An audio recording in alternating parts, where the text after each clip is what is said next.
মুখের কথায় রস মাখিয়া করলা রে মাতাল।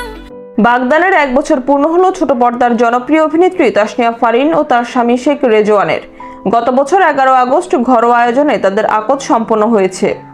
দীর্ঘদিন প্রেমের সম্পর্কের পর বিয়ের সিদ্ধান্ত নেন এই জুটি গত বছরই সেরে ফেলেছেন বাগদান পর্ব। 1 বছর পূর্তিতে জীবনের বিশেষ এই দিনটি স্মরণ করেছেন তাসনিয়া ফারিন।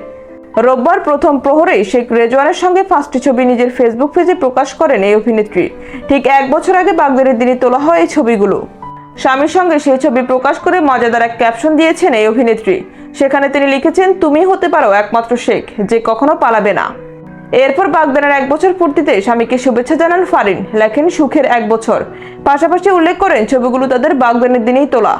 খুব অল্প বয়সে শেখ রেজওয়ানের সঙ্গে সম্পর্কে জড়ান ফারিন। তাদের বন্ধুত্ব ভালোবাসার সম্পর্কের বয়স 8.5 বছর। বাগদানের মধ্য দিয়ে এই প্রেম পরিণয়ে প্রথম ধাপে পা রাখল।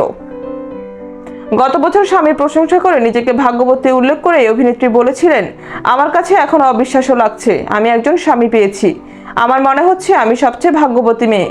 শেখ রেজওয়ান, ধন্যবাদ আমাকে বিয়ে করার জন্য। আমি তোমাকে ভালোবাসি এবং সারা জীবন তোমাকে লালন করব।